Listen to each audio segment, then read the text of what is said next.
témoignage de la sœur, la compagne du frère, je crois. Elle a dit, il est important d'être à sa place. Et des fois, ma place, ce n'est pas ce que je voudrais. Mais en réalité, qu'est-ce qui compte devant Dieu? Il y a beaucoup aujourd'hui de prédications sur un certain style évangélique que je n'apprécie guère. Parler de la destinée.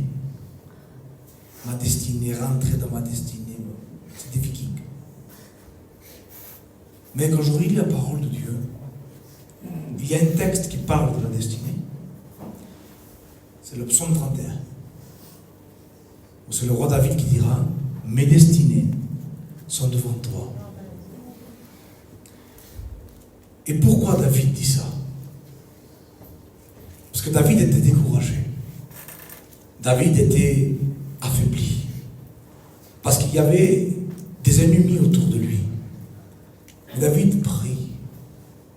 Et David connaît la parole de Dieu. Amen. Et David avait l'esprit, même s'il n'était pas dans les temps, mais il avait l'esprit de la grâce. Parce qu'il connaissait Dieu. Et David est même en accord avec l'apôtre Paul. Quelque chose comme ça. Ils vont prêcher le même message dans ce petit texte-là. Ils vont prêcher ce qui est le but de l'évangile. Mes destinées sont devant toi. Les destinées veut dire en hébreu les temps marqués, le temps, tout simplement, mes temps. Parce que David connaissait la parole de Dieu. Et David savait que Jacob, qu'Israël pria pour ses fils. Il a prié pour tous ses fils, pour les 12 tribus d'Israël. Et quand il est arrivé à Juda, dont David était descendant, il pria pour Juda et il dit, mon fils, il dit. Il pria et dit, le sceptre ne s'éloignera pas de toi, car le Shiloh sortira de toi. Le Messie sortira de toi. Alors David, dans le temps de découragement, il disait, Seigneur, je sais que quoi qu'il m'arrive, regardez la parole que David exprime, quoi qu'il m'arrive, je sais que il ne m'arrivera rien. Et même si je meurs, tu mettras toujours un descendant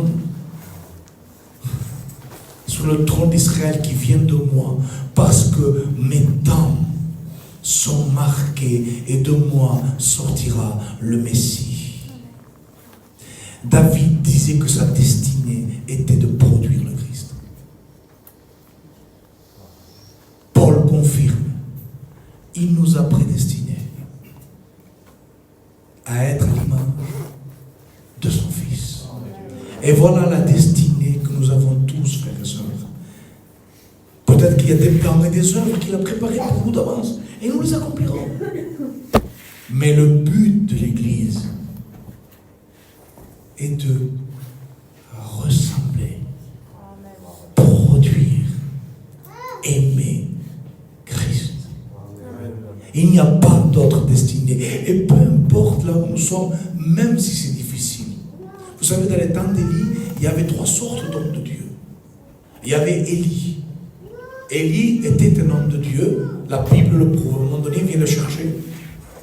Et quand il vient le chercher, Élie met à l'épreuve le Seigneur. Il dit, Élie, homme de Dieu, descend. Il dit, le roi veut te parler. Un roi mauvais, un roi qui était hors des plans de Dieu. Et Élie, il dit, si je suis un homme de Dieu, que le feu du ciel vous consume. Et c'est ce qui arrive. Le feu les consume. Donc Dieu approuve qu'Élie est un homme de Dieu. Et Élie, excusez-moi pour le mot, peut-être un peu vulgaire, peut-être qu'il n'est pas adéquat, mais pour qu'on comprenne, Élie était une star. Élie, quand il arrivait, on le voyait. Élie, c'était l'homme de Dieu que tout le monde connaissait, le prophète de la puissance. Il y a des frères comme ça. Ben, gloire à Dieu, il y a des frères qui sont appelés à être connus. Et quoi qu'ils fassent, les frères seront, l'assemblée sera bénie. Et s'ils font une petite œuvre, tout le monde saura lui qu'il a fait une petite œuvre. Peut-être toi tu feras la plus grande œuvre et on ne le saura pas. C'est comme ça. C'est Dieu qui l'a voulu ainsi. Ça n'enlève pas que c'est un homme de Dieu aussi. Il y a des Élie et que Dieu enlève encore parce qu'on a besoin d'exemples de modèles. D'hommes remplis de l'esprit et qu'on voit qu'il dit Seigneur, c'est un homme de Dieu et tout ce qu'il fait, il est béni et gloire à Dieu. Et gloire à Dieu pour cet homme-là. Et Dieu approuve, c'est un homme de Dieu. Et ensuite, à ce même temps-là, Il y a les Esdras. Pas les Esdras, excusez-moi. Pas les Esdras, c'est le prophète qui était avec Akab. Les frères, la mémoire me fait défaut. Comment s'appelle, Seigneur? Abdias. Voilà. Les Abdias. Et les Abdias, c'est un peu différent. Parce que les Abdias vivent dans le palais d'Akab, dans la cour d'Akab. Alors ils sont critiqués. Ils sont critiqués. Parce qu'ils disent, Seigneur, c'est un homme de Dieu, c'est vrai, mais quand même, regarde avec qui il traîne. Parce qu'il y a des situations que des fois Dieu nous demande d'y être, et ça nous est difficile d'y être. Parce qu'on est touché dans l'orgueil. On est touché dans la personnalité. On est touché de dire, mais je suis avec eux, ils vont dire que je suis comme eux, Seigneur. Mais Dieu t'y amène, parce qu'il veut que tu les bénisses à ces gens-là. Et il veut que tu sois un moyen de bénédiction pour eux, et Dieu t'y amène. Alors ils sont critiqués. Mais ceux qui sont là, et qui souffrent du joug du système d'Akab, eux sont rafraîchis par Abdias. Et ils se disent, heureusement qu'Abdias est là. Et Abdias était un homme de Dieu. Il le dit lui-même à Élie, quand tu le vois, il dit, j'ai gardé des hommes, des prophètes, je les ai nourris, les prophètes. J'ai nourri des prophètes. Abdias, dans sa situation peut-être complexe, nourrissait une onction cachée. Il nourrissait une onction qu'on ne voyait pas. Parce qu'Abdias, les critiques lui importaient peu, pourvu que l'onction soit nourrie. Amen. Vous voyez? Le but d'Abdias, ce n'était pas ce que les gens pensaient. C'est qu'est-ce que pense Dieu. Amen. Et il y a des Abdias. Et il en faut. Des frères et des sœurs qui sont dans des endroits qu'on dirait, mais Seigneur, il faut vraiment qu'il aille, parce que moi, je n'aurais pas y aller là-bas. Et ils souffrent, parce qu'ils ne voudraient pas y être. Je l'ai vécu cette expérience, où j'étais touché dans mon orgueil. Dans mon orgueil, Richie, parce que c'était des gens, je voulais mieux, qui n'étaient pas, on va dire, dans un comportement qui était les plus... les meilleurs chrétiens. Mais Dieu m'a mené avec eux. Et j'étais touché dans mon orgueil. Parce que je ne dis qu'en dire les gens. Mais à un moment donné, qu'est-ce qui était la priorité? Mon orgueil ou lui? Et avec le temps, c'est avéré que ces gens-là commençaient à changer. Au contact de l'enseignement, au contact de la parole, il a fleuri des choses. Qui fait que ces gens-là sont devenus des jeunes qui ont pris position pour la parole de Dieu. Leur vie a changé. Et aujourd'hui, ce sont des frères qui aiment le Seigneur. Et je bénis Dieu pour cette expérience. Mais au début, ça m'a été difficile. Ça m'a été difficile. Parce que je me suis dit, mais Seigneur, moi je ne vois pas les choses comme ça. Moi je ne sais pas ce qu'ils font. Seigneur, si je suis avec eux, on va dire comme je suis. J'étais touché de mon orgueil. Oui, mais Dieu, qu'est-ce qu'il veut? Et ensuite, tu as les pas connus. Élie arrive. Il dit, Seigneur, je suis le seul qui est resté. Mais là, il y a un autre chant qui vient du ciel. La phrase d'Élie, la constatation de ce qu'on voit, il n'y a personne. Mais il y a quelqu'un qui voit autre chose, lui. Il dit, Élie, il y en a 7000 encore qui n'ont pas fléchi les genoux devant Baal. Toi, tu te vois seul, mais moi, je vois 7000. Ces gens-là n'étaient pas connus. Ces gens-là, personne ne savait qu'ils existaient. C'est Dieu qui donne leur existence. C'est Dieu qui les fait connaître. Personne ne les connaissait. Ils étaient là 7000. Vous ne croyez pas qu'ils souffraient cachés?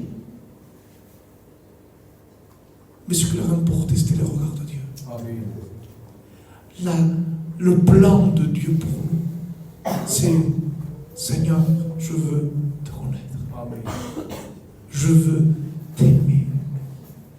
Ces gens-là n'étaient pas connus. Mais Dieu les voyait. Alléluia.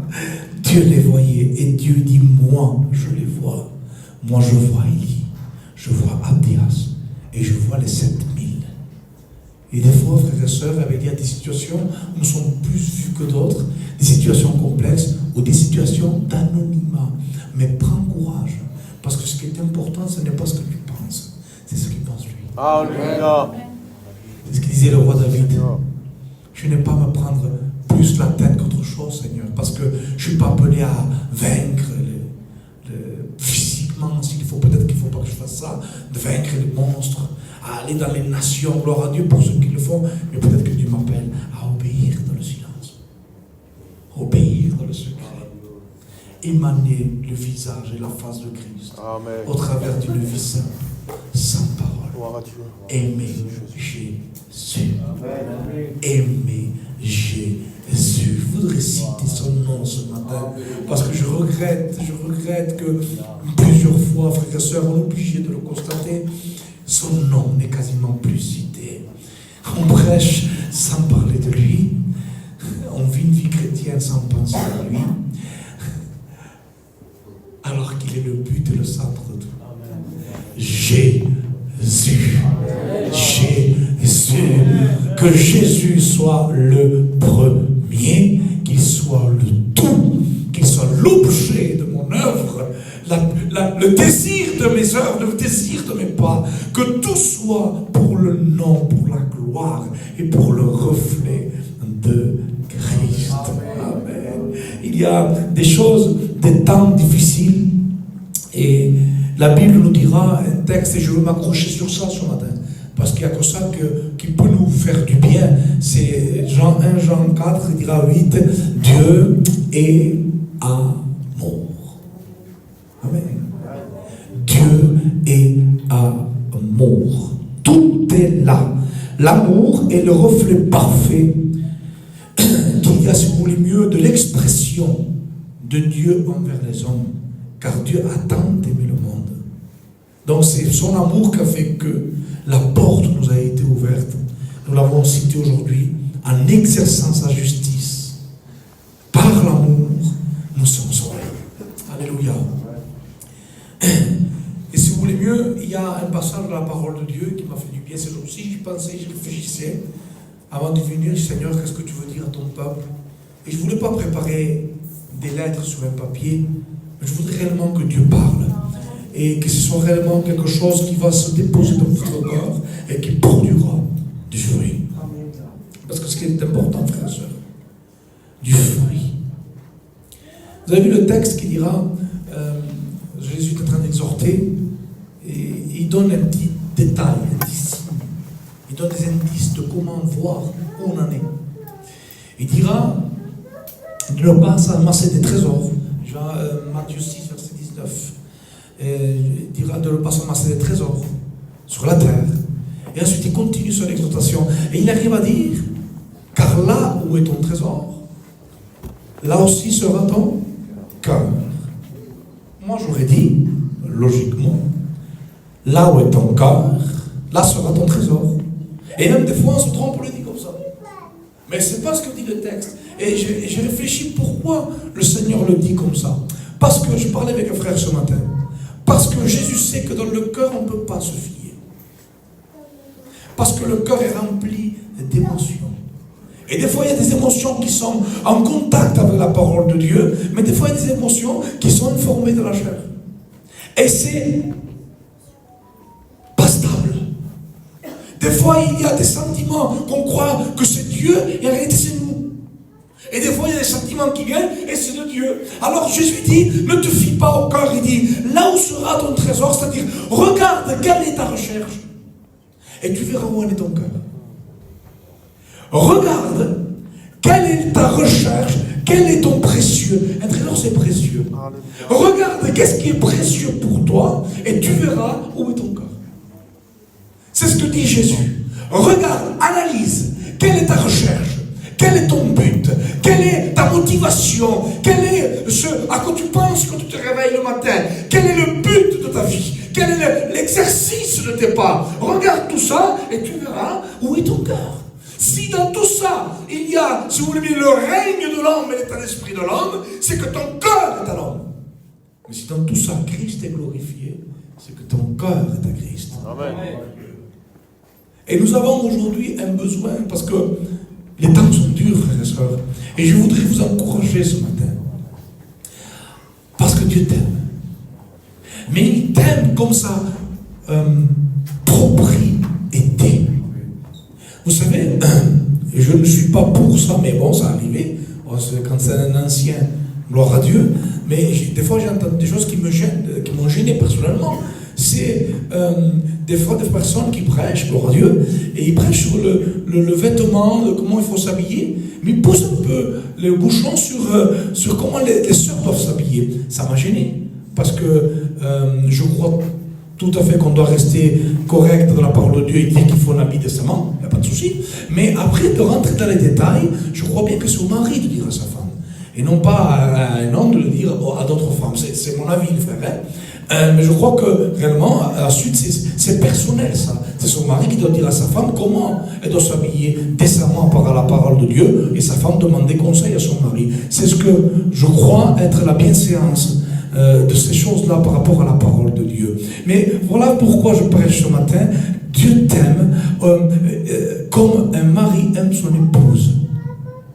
Mais un mari qui aime son épouse ne va pas s'accacher de lui dire ce qu'il pense. Amen. Amen. L'amour de Dieu va nous mener à ce que Dieu touche des choses des fois qui vont nous faire peut-être mal. Mais c'est parce qu'il t'aime qu'il le fait. Alléluia. Amen. C'est parce qu'il t'aime qu'il le fait. Alléluia.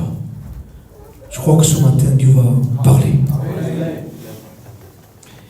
L'amour de Dieu produit, si vous voulez mieux, une loi. Celui qui aime quelqu'un fabrique, si vous voulez mieux, dans son cœur un comportement. Et le comportement est la preuve que cette personne aime quelqu'un. Si vous voulez mieux, quand ma femme était jeune fille, elle avait le comportement auquel ses parents l'ont éduquée. Et elle faisait ce qu'elle a envie de faire selon ce que les parents lui autorisaient. Et dès qu'elle s'est mariée, elle a appris à connaître ma façon de voir les choses et elle a vécu après de telle façon à plaire à son mari.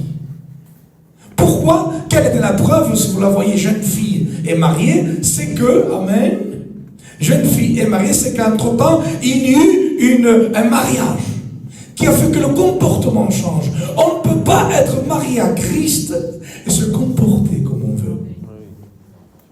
Et ceci, ce matin, n'est pas un message d'accablement, mais un message d'encouragement.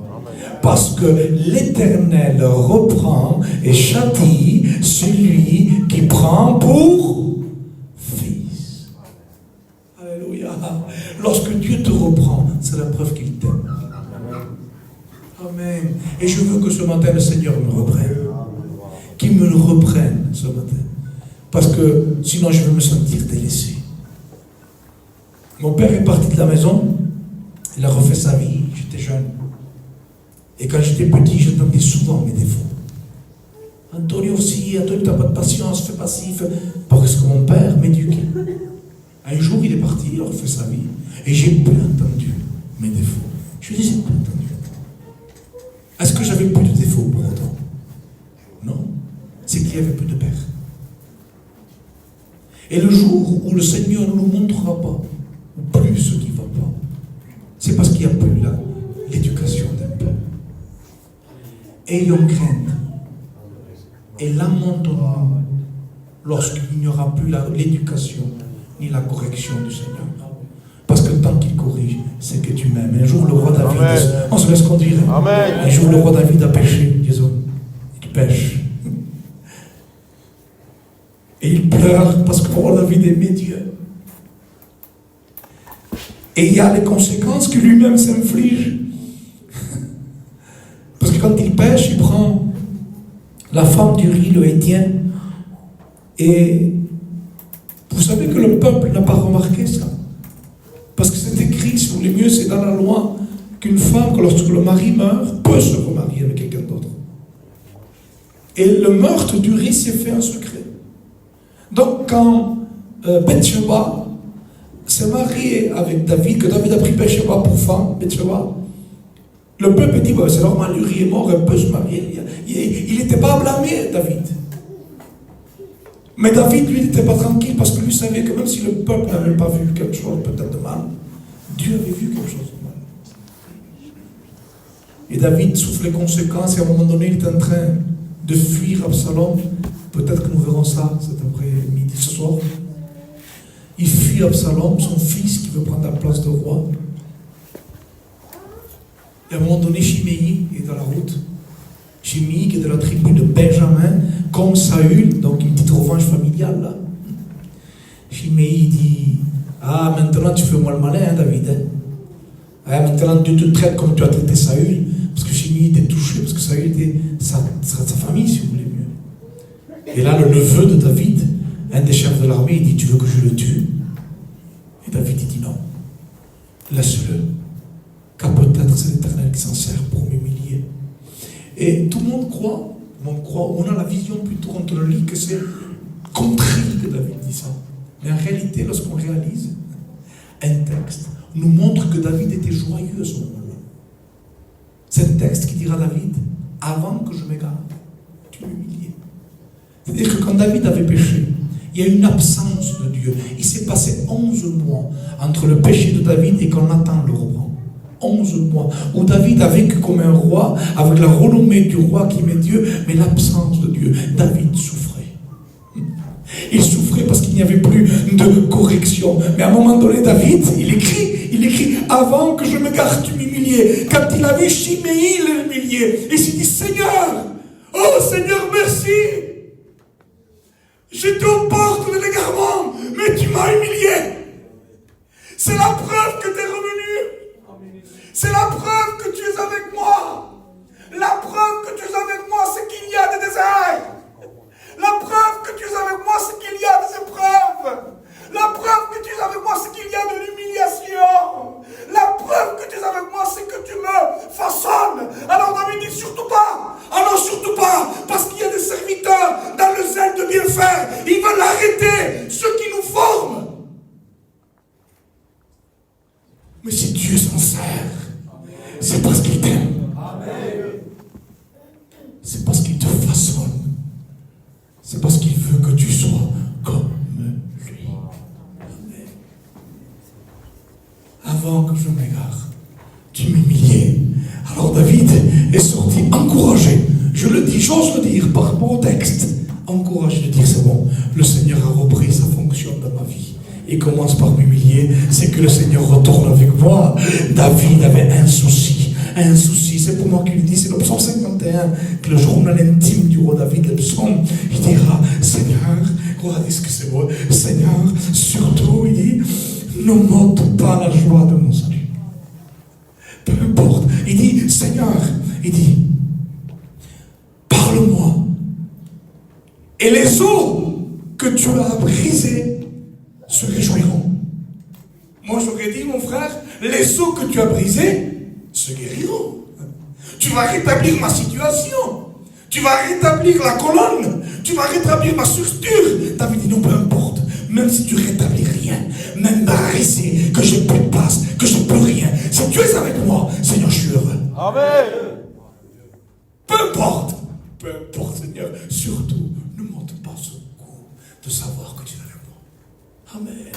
C'est l'appel du disciple. Aimer Christ. Et des fois, le fruit que nous vivons nous décourage, mes frères et sœurs, parce qu'on ne se rend pas compte qu'il y a un mélange dans nos vies. Il y a un mélange dans le cœur, où on mélange les choses. Et on a le résultat, on ne comprend pas après diverses choses qui ne nous vont pas. Il y a la formation de Dieu, et il y a aussi un mélange qui produit aussi des œuvres qui nous découragent. Regardez ce texte, il est très beau. On va le lire ensemble, dans Genèse 29, verset 23. Regardez ce qu'il dit. Je ne dis rien, je ne vois rien du tout. Voilà. Ok. Il est simple, nous allons comprendre quelque chose d'important. Laban réunit tous les gens du lieu et fit un festin. Le soir, il prit Léa, sa fille, et l'amena vers Jacob, qui s'approcha d'elle. Amen.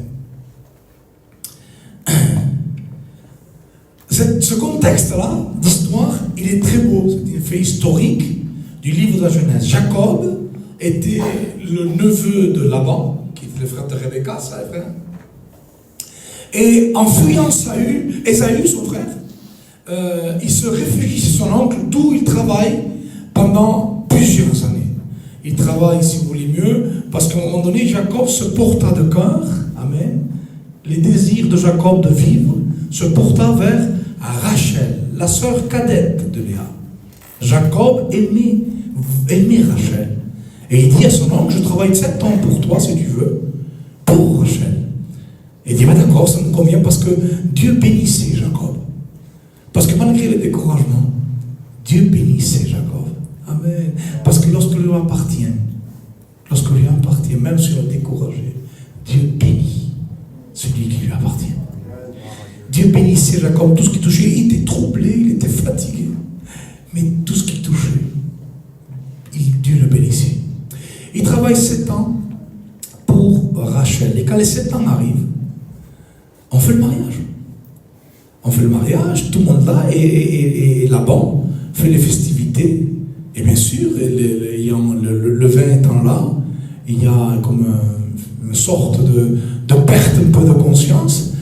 C'était un temps où il n'y avait pas de loi. Il faut quand même le dire. Moïse est venu après. Et si vous voulez mieux, c'est le moment où Jacob doit rencontrer Léa et devenir sa femme. Mais il y a une coutume que Jacob ignorait chez Laban, c'est qu'il ne peut pas donner la seconde avant la première. Alors Laban, lui, pour respecter sa coutume, qu'est-ce qu'il fait? Il met Léa dans la pièce où devait venir Jacob, au lieu de Rachel. Mais Jacob, il arrive, lui, et il va dans cette pièce. Et lorsqu'il prend conscience, il dit, tu m'as trompé. Ce n'est pas Rachel, c'est Léa. Et là, si vous voulez mieux, Laban dit, eh bien écoute, travaille encore 7 ans pour moi, prends Rachel, si c'est là que tu veux, prends Rachel, travaille encore 7 ans. Et ensuite, il travaillera encore 7 ans, mais c'est un autre message pour le troupeau. Donc il a vraiment souffert, Jacob. Et du coup, après, il a Rachel dont il travaille 7 ans. De l'union entre Jacob et Léa, qui était dans la pièce, il est sorti le premier-né, Ruben. Ruben, qui devient le premier-né de Jacob et Léa. Frères et sœurs, il y a quelque chose d'intéressant à voir. C'est qu'avec le temps, dans l'Exode, dans la Genèse 34, si je ne me trompe pas, 35, on va dire des bêtises, frère, quand même. Le Seigneur. Oui, 34, 35, il dira comme ça. Ruben alla vers la concubine de son père. C'est-à-dire que Ruben, écoutez-moi bien, s'était immiscé dans l'intimité de son père. Et il prit la concubine de son père. C'était odieux. Et quand je réalise un petit peu, j'ai réfléchi à quelque chose, et c'est là le message qui est central. C'est que comment ça se fait que Ruben a fait cet acte-là? Ah ben la conclusion est simple. Lorsque Jacob est allé vers son union de mariage, il n'est pas allé voir Léa, lui. Lui, dans son cœur et dans sa tête, il est allé voir Rachel. Mais c'était Léa, en sorte que dans cette intimité-là, il y a eu 3 personnes. Il y a eu physiquement Jacob et Léa, mais spirituellement, il y avait Rachel dans l'esprit de Jacob. Autrement dit, lorsque dans l'intimité de Dieu, il y a un mélange, le fruit reproduit ce qu'il y avait dans le cœur.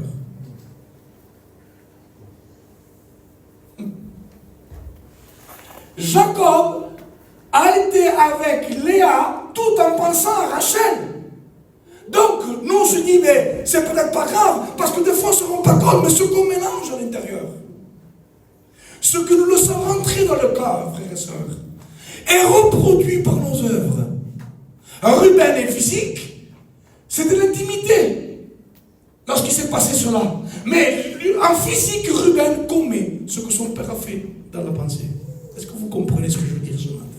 Et des fois, il y a des œuvres, des découragements, parce qu'il y a un mélange du monde, un mélange humain. Frères et sœurs, j'exhorte, l'Église à revenir aux anciens sentiers.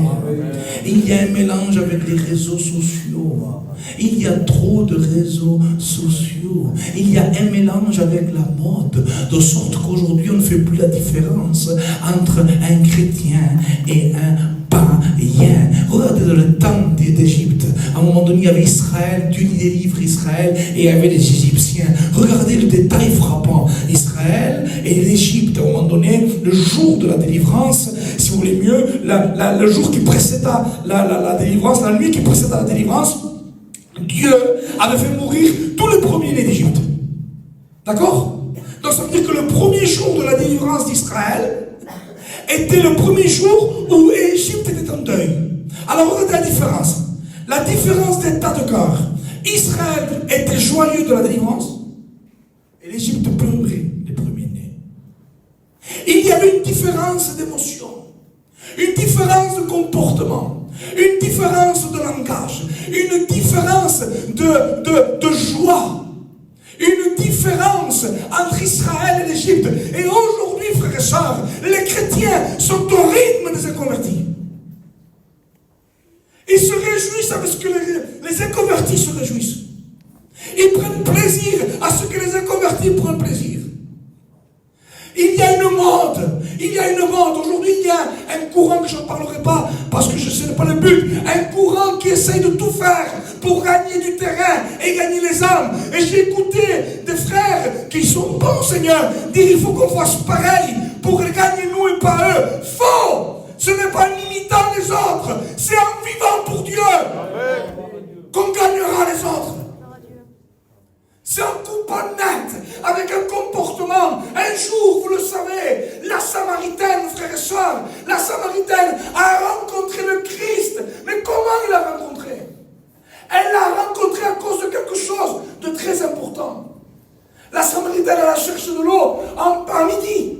On ne va pas chercher de l'eau à midi. On n'y va pas en Israël, où c'est tôt le matin, où quand le soleil se couche. Et c'est les jeunes filles qui vont chercher l'eau dans le puits. C'est les jeunes filles qui y vont chercher l'eau. À part quand c'est en dehors de la ville. Quand c'est plus loin, ce sont les hommes qui y vont. Mais quand c'est dans la ville, ce sont les filles qui vont chercher. Les jeunes filles, souvenez-vous de Rebecca et tout. C'est qui s'ensuit. Et là, la Samaritaine va à midi. Vous savez pourquoi elle est allée à midi? Je vais vous dire pourquoi. Parce que c'est un peu notre mentalité, les Juifs et les Gitans, moi je crois combien d'eux, de toute façon. On a la même mentalité.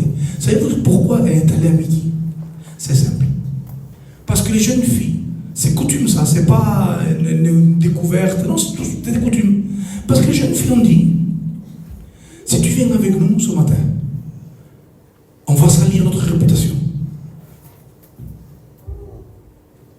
Si tu viens avec nous, Samaritain, parce que c'était facile de dire, et l'amour de Dieu, quand même, il faut les aimer. Hein. Et mettre un drap blanc sur la Samaritaine, enlever le maquillage, parce que j'ai dit que c'est maquillé, enlever le maquillage, mettre un drap blanc, la prendre sur le bras, ah, le Seigneur est amour, hein, et aller avec elle chercher de l'eau. Vous savez qu'est-ce qui aurait produit cet amour? Qu'elle manquait son rendez-vous. Cet amour-là, qui porte d'une émotion humaine, une émotion charnelle qui est au rythme de ce qu'est l'homme, provoque que les gens manquent le rendez-vous. Si la Samaritaine aurait cherché de l'eau le matin, Jésus ne l'aurait jamais vu. Mais comme les jeunes filles ont voulu garder une vie différente, comme les jeunes filles ont dit non, on ne peut pas vivre comme toi. Et on ne peut pas être avec toi. Parce que si on est avec toi, ils diront qu'on est comme toi. On marque la différence. Alors elle s'est dit, ben j'ai honte. Je vais à midi. Mais à midi, il y avait quelqu'un qui à midi, il y avait quelqu'un mouriti qui était assis au puits. Parce que mon Seigneur est assis au puits du rendez-vous. Lorsqu'on marche selon la parole de Dieu, Jésus ne manquera jamais son rendez-vous si nous voulons marcher selon la parole de Dieu. Mais si nous sommes au rythme du monde, alors il y a des combats qui naissent. Je suis libre ce matin. Des combats qui naissent, qui sont le fruit de ce que nous regardons. Si nous regardons des choses qui n'est pas la gloire de Dieu, mais Après, il y a des combats qui disent, Seigneur, je suis dans l'épreuve. Non, tu es dans le péché. Des disputes de foyer parce qu'il y a des désirs d'être comme les autres et n'arrivent pas, donc on se dispute. Est-ce que vous comprenez, frères et sœurs? Des malententes avec le couple qui portent que les couples ne s'entendent plus. Pourquoi ils ne s'entendent plus? Parce qu'il y a d'autres modèles à voir. Donc il y a mieux que moi. Il y a mieux que chez moi. Donc je veux mieux, moi, Seigneur. On ne s'entend plus dedans. Tout ce qui est extérieur porte atteinte à l'intérieur. Et lorsqu'on ne se rend pas compte, mais dans l'intimité, lorsqu'il y a un corps étranger, alors nos fruits reproduisent ce qu'il y a là. Il dit que tout ce qui est caché sera relevé à la lumière, dire la parole. On ne peut pas aimer Dieu et s'aimer soi-même en même temps.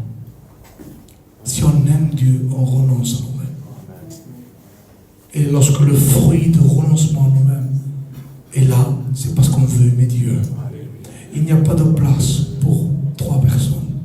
C'est moi et lui. Parce qu'il y a un trait de caractère que nous voulons connaître de Dieu. Qui veut connaître tout ce que les noms de Dieu provoquent? Amen. Parce que vous savez que Dieu n'a pas de nom. Parce qu'il y a au-dessus de personne. Moi, je m'appelle Antonio. Parce que quand je suis né, il y avait quelqu'un au-dessus de moi qui m'appelait comme mon grand-père. Antonio. Mais moi, quand je m'appelle Antonio, c'est pas de ma propre initiative. C'est parce qu'on m'a imposé ce nom. Vous comprenez? Mais c'est mon père, donc c'est la preuve qu'il y a quelqu'un au-dessus de moi. C'est pour ça que Dieu dira, petite parenthèse, à Adam donne les noms aux animaux. Amen. C'est la preuve. C'est la preuve que tu vas dominer sur eux. Par contre, toi, tu t'appelleras Adam, parce que sur toi, c'est moi qui domine. Amen. Amen. Et Dieu n'a pas de nom. Alors, il est appelé par ce qu'il donne, ce qu'il provoque et ce qu'il fait. Nous le voyons, des exemples que je dis, c'est important pour qu'on réalise que tous les noms de Dieu sont bénéfiques. Même si des fois, on veut les éviter. À un moment donné, Abraham a un petit doute concernant sa future paternité parce qu'il était vieux. Et vous avez vu, frères et sœurs, quel est le nom de Dieu qui se révèle à Abraham? El Shaddai, Dieu puissant. Pour comprendre Abraham que je suis tout puissant, moi, et que 2 corps fatigués qui ne peuvent plus produire, je donne un enfant. Donc c'est la révélation du Dieu puissant qui a fait qu'Abraham croit et vive cette expérience. Nous le voyons un peu plus loin, lorsque, si vous voulez mieux, il va donner son fils en sacrifice, et qu'il voit, si vous voulez mieux, l'évidence que Dieu dit arrête, ne touche pas l'enfant, et qu'il voit ce bélier qui était en train d'être là, en attente du sacrifice, il dira à la montagne de l'Éternel, Jéhovah, j'irai, l'Éternel se pourvoira, et il a la révélation du Dieu qui pourvoit. Vous comprenez? Lorsqu'il va délivrer la ville de Sodome des rois de Kedorlaomer, parce qu'il avait son neveu dedans, avec 318 de ses guerriers, il y a une rencontre avec Melchisedec qui lui dit que Dieu t'a béni, le Dieu très haut t'a béni Abraham, le Dieu très haut, 3 fois il dit, le Dieu très haut, Elinoi, possesseur du ciel et de la terre, possesseur de toutes choses. Lorsque le roi de Sodome dit, je te donne la richesse, mais donne-moi les hommes, Abraham il ne me donne rien du tout, parce que je viens d'avoir la révélation de celui qui a tout. Je n'ai pas besoin d'argent. Vous comprenez? Donc les noms de Dieu nous révèlent quelque chose de Dieu. Et regardez ce nom. Ce nom, il est particulièrement bizarre, mais c'est un nom de Dieu. Regardez ce qu'il dit dans ce texte. Je ne veux pas être long, frères et sœurs, mais je veux qu'on comprenne le message de ce matin. Regardez ce qu'il dit, ce texte. Alors, on va le trouver, Exode 34. Il est merveilleux ce nom. Parce que je me suis dit, Seigneur, quel nom, pas bizarre, Seigneur, que tu me regardes, dis ça, mais curieux. Voilà, c'est le mot. 14. Regarde le nom de Dieu, curieux. Tu te prosterneras point devant un autre Dieu, car l'Éternel porte le nom de jaloux. Il est un Dieu jaloux. savez ce que c'est un jaloux? C'est horrible, un jaloux. J'ai connu, moi, des jaloux. Et c'est une vie infernale qui mène. C'est des jaloux maladifs, pas le jaloux normal, mais maladif. C'est une vie infernale. À un moment donné, ils en souffrent, ils en souffrent. Un jaloux, écoutez-moi bien, frères et sœurs, la puissance du désir de posséder l'être totalement. Parce que c'est l'étymologie du mot jaloux. Hein. Désir de posséder entièrement esprit et corps la personne qui est devant. Un jaloux, je l'ai entendu par des témoignages, réveille sa femme dans la nuit parce qu'elle ne sait pas ce qu'il rêve et la frappe. Je l'ai entendu comme témoignage. Vous imaginez la souffrance? Un jaloux ne supporte pas les regards. Et si sa femme va, même qu'on regarde un cadre, pourquoi tu regardes le cadre? C'est une souffrance extrême. Un jaloux est malade. Un jaloux est malade.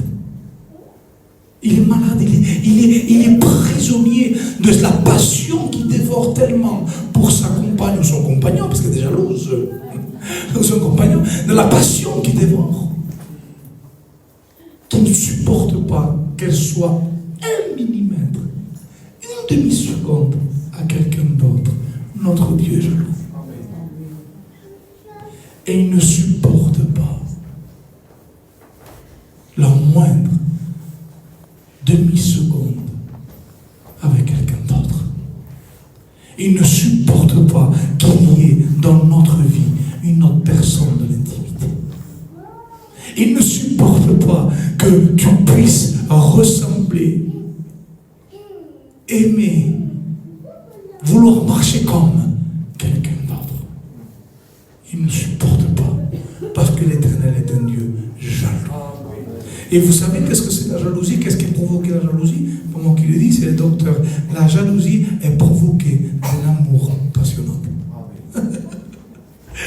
Le mot, si vous voulez mieux, négatif de jalousie est provoqué par un positif d'amour. Et des fois, c'est vrai que c'est pas évident lorsque Dieu nous montre qui nous sommes. Parce que je dis, Seigneur, c'est vrai, je suis comme ça, mais ce n'est pas pour nous décourager. C'est parce qu'il y a tellement d'amour pour lui et pour toi qu'il en devient jaloux. Et il veut que tu appartiennes à aucun d'autre, si ce n'est qu'à lui. Amen. L'Éternel est un Dieu jaloux. Amen. Il provoque, si vous voulez mieux, un comportement qui fait que, à un moment donné, il reprend Israël, il corrige Israël. Frères et sœurs, je voudrais exhorter l'Église ce matin. C'est à moi que Dieu me parle en premier. Antonio, fais le tri des choses. Vous avez été bénis dans ce séminaire? Amen.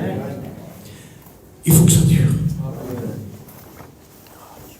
Pour que ça dure, il faut faire le tri. Amen.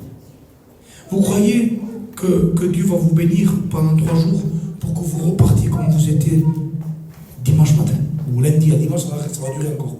Lundi, quand tu vas travailler, est-ce que tu veux garder ce que tu as reçu? Mais moi, je crois que Dieu ne fait pas les choses n'importe comment. Et je crois qu'il fait les choses parfaitement. Et je crois que Dieu a préparé vos cœurs tous ces jours-ci pour vous dire ce matin, garde ce que tu as fait entrer. C'est dans la continuité de la bénédiction. Ce n'est pas un flop, c'est encore un moyen d'aller plus loin dans la bénédiction. Garde ce que tu as reçu. Comment je dois le garder? Fais un tri. Enlève les corps étrangers de ton intimité. Parce que le Dieu qui t'a relevé il y a 2 jours, écoute-moi bien, le Dieu d'amour il y a 2 jours est le même Dieu qui porte le nom de Dieu. C'est le même. Sauf qu'il sait comment parler. Il sait comment parler, il sait comment il faut caresser un jour et il sait comment il faut reprendre. Ta houlette et ton bâton, dira David, les deux. La houlette, c'est pour attirer vers lui. C'est un rond qui attire les brebis vers lui. Et ton bâton, les deux me rassurent. Les deux sont ton berger. Les deux sont dans les mains du berger. Et il a fallu qu'un temps, il vous dise de vous relever, de vous bénir. Et il le fait. Mais maintenant, il veut t'aimer. Il veut t'aimer peut-être d'une autre façon. En train de te dire, maintenant, écoute-moi, je suis jaloux. T'en es là parce qu'il y a eu trop de mélange. T'en Tu en es là parce que tu as mélangé l'émotion avec l'action de Dieu. Tu en es là parce que tu as mélangé l'activité avec le but. Frères et sœurs, notre activité ne doit pas remplacer Jésus. Mais c'est Jésus qui est le moteur de l'activité. L'Éternel est un Dieu jaloux. Et vous savez ce qui est beau en hébreu? Le mot jaloux, qu'est-ce qu'il veut dire en hébreu? C'est magnifique, hein? Il veut dire zèle. Le même mot, c'est zèle. Et en espagnol, on le dit comme ça. En espagnol, c'est le même mot pour les deux. El celo, c'est la jalousie, et el celo, c'est le zèle. Comme l'hébreu le dit. C'est le même mot. On emploie ce mot-là pour les deux choses. Pour la jalousie et pour le zèle. Parce que Dieu est zélé dans ta vie avec de la jalousie. C'est pour cela que quand il rentre dans le temple, Jésus, qu'est-ce qu'il fait? Il voit du mélange. Parce qu'il aime Dieu. Il se met en colère. Et il rentre dans le temple et il renverse. Il est temps, mon frère et soeur, renverse les vendeurs qui sont dans ton temple. Renverse ces réseaux sociaux qui te prennent quasiment toute la journée. Renverse les Instagram, renverse les Snapchat, renverse le désir de la mode, renverse les musiques mondaines, renverse-les. Renverse tout. Que l'amour de Dieu provoque en toi un zèle pour renverser les tables, pour renverser les échangeurs. Vous avez fait de la maison de mon Père une caverne de voleurs. Elle était pour prier, elle était pour relever la gloire de Dieu. Ta vie est pour relever la gloire de Dieu, ma soeur. Elle n'est pas pour être une caverne de voleurs. Elle est pour qu'on voie le Christ en toi. Pour qu'on voie la sainteté, la beauté, la grandeur, la puissance, la personne de Jésus en te voyant. Alléluia. Pas une caverne de voleurs, pas une caverne de commerce, ni d'échangeurs, mais une maison de prière. Amen. Tu as été né de nouveau pour ça, pour ressembler à Jésus. Renverse. Et là, les disciples se souviennent qu'il était écrit: le zèle de ta maison me dévore. Anthony, tu as vu, c'est les disciples qui se sont sauvés de ça. Les religieux se sont fâchés. Les religieux se sont fâchés.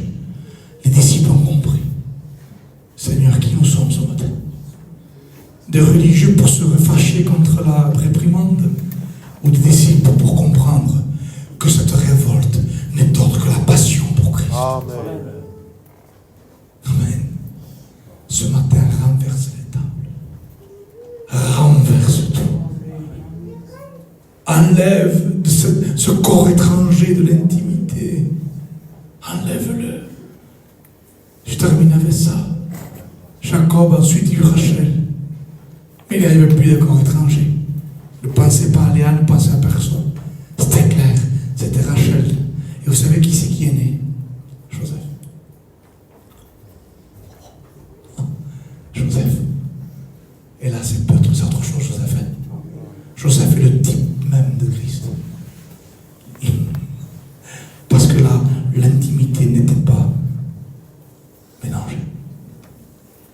L'intimité était de cœur. Jacob aimait Rachel. Il n'y avait pas d'obligation. Léa était une obligation.